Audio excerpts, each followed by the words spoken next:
Assalamualaikum warahmatullahi wabarakatuh. Alhamdulillah wahdah, salatu wassalamu ala rasulillah. Allahumma salli ala nabi hashimi Muhammadin wa ala alihi wa sallim tasliman. Khususan laharatul mu'azzam al-mukarram guru agung para sahabat nam Sayyidi Syekh Sahib al-Wafat Tajarifin radhiyallahu ta'ala an. Al-Fatihah. Bismillahirrahmanirrahim. Alhamdulillah rabbil alamin. Arrahmanirrahim. Maliki yaumiddin. Iyyaka na'budu wa iyyaka nasta'in. Ihdinas siratal mustaqim. Siratal ladzina an'amta 'alaihim ghairil maghdubi 'alaihim waladdallin. Amin. Bapak Ibu, ikhwan akhwat, saudara yang berbahagia, kemudian guru agung para sahabat anom menyebutkan sebuah kalamullah di mana Allah Subhanahu wa taala berfirman, "Qul hadhihi sabili ad'u ila Allah 'ala basiratin ana wa man ittaba'ani." Katakanlah, ya Muhammad, inilah jalanku, inilah tarekatku. Aku mengajak menuju Allah atas dasar pandangan terang. Aku dan juga orang-orang yang mengikutiku, orang-orang yang mengikuti tarekatku dari kalangan Syekh Mursyid dan orang-orang yang mengikuti beliau-beliau. Bapak Ibu, ini merupakan ayat yang sangat penting sekali untuk kita pahami, terutama berkenaan dengan basirah atau pandangan terang istilah lainnya ya.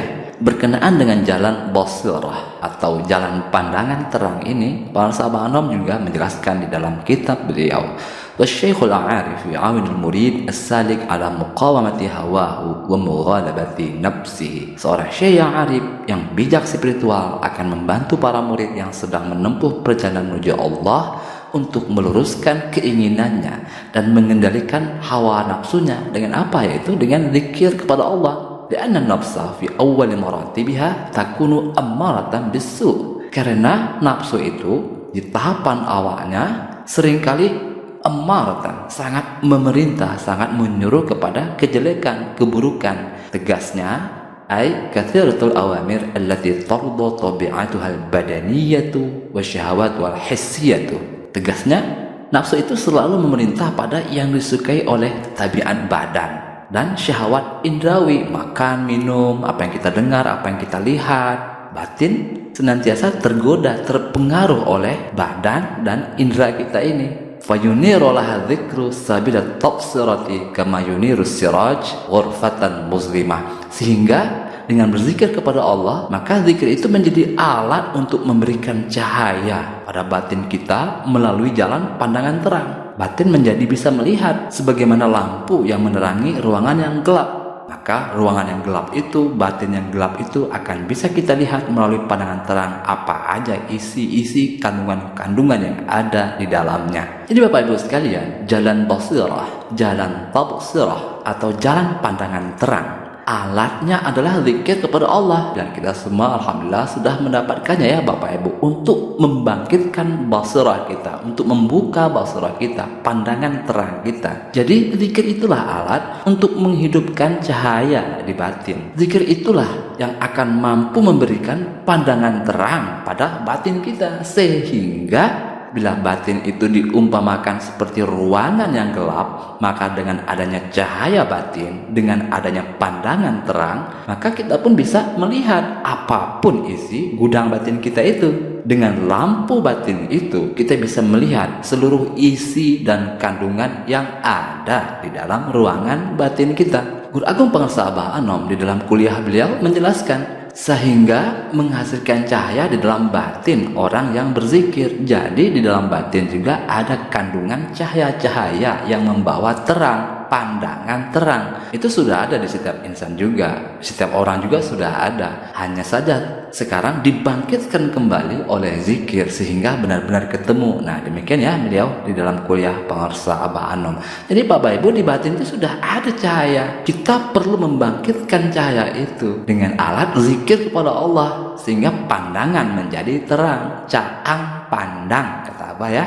Karena itulah Bapak Ibu sekalian, berzikir itu tidak boleh asal zikir. Karena asal zikir tidak akan menghidupkan pandangan terang, tidak akan membuka basirah. Zikirnya harus diamalkan dengan benar-benar, kalawan enyak-enyak ya. Sebagaimana hal ini dijelaskan juga di dalam kuliah Pengarsa Abah Anom. Akhirnya kudu memperhatikan, harus memperhatikan, lain sekadar zikir, bukan asal zikir, nundutan kajen, pikiran ngaler ngidul kajen, ngantuk dibiarkan, pikiran menyimpang kesana kemari dibiarkan, tidak berusaha dikembalikan untuk fokus dan konsentrasi, utamanya di dalam meditasi zikir tawajud.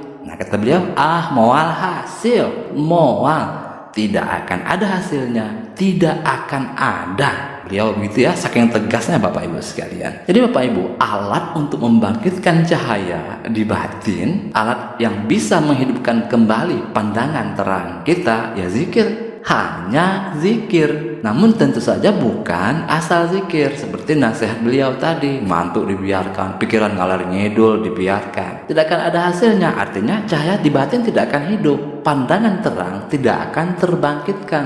Maka kadang-kadang ucapan baik, perbuatan baik, tapi pikiran negatif, pikiran suka negative thinking, suka curiga, suka angkuh, suka sombong pikiran kita itu. Ini menunjukkan pikiran kita belum tersentuh oleh cahaya zikir. Kalau ucapan dan perbuatan itu kan mudah dikendalikan, apalagi kita seorang imam, seorang tokoh. Tetapi pikiran, nah ini kan lebih susah sekali ya Bapak Ibu sekalian. Banyak loh orang senyum tapi batinnya dongkol, batinnya marah. Artinya pikiran itu belum tersentuh oleh cahaya zikir. Nah, kita perlu basirah, kita perlu pandangan batin untuk melihat pergerakan pikiran-pikiran kita itu. Utamanya adalah pikiran-pikiran bawah sadar. Kenapa? Karena sumber pikiran bawah sadar, tempatnya, gudang penyimpanannya adalah hati kita atau gudang batin bawah sadar. Istilah lainnya ya Bapak Ibu sekalian. Jadi Bapak Ibu sekalian, maka di dalam penjelasan Pangersa Abah Anom, di dalam kitab Miftahus Sudur itu, dan ini sudah banyak saya jelaskan di video-video saya sebelumnya, kita harus menempuh perjalanan zikir secara bertahap, yaitu pertama sekali zikir jahar. Ini adalah zikir untuk membersihkan. Jadi bersih-bersih dulu, membersihkan sampah-sampah batin dominan utamanya. Karena di batin, di gudang hati kita itu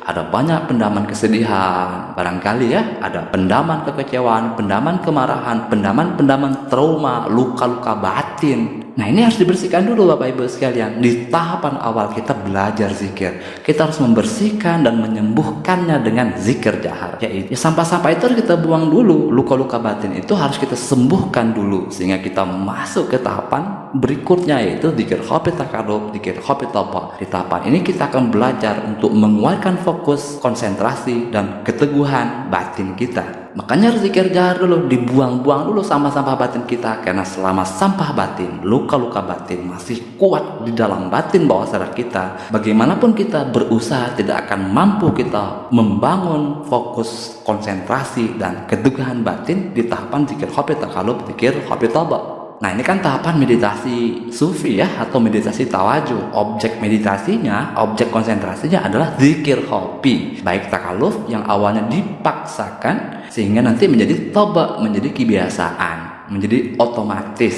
menjadi tabiat. Lalu apa pentingnya fokus, konsentrasi, atau keteguhan batin pada zikir khafi itu? Yaitu untuk pandangan terang ini Bapak Ibu sekalian, untuk membangkitkan basirah, tafsirah, atau insight dalam bahasa Inggris ya. Jadi pandangan terang, caang pandang kata pengarang sahabat tadi. Ini merupakan tahapan zikir sir.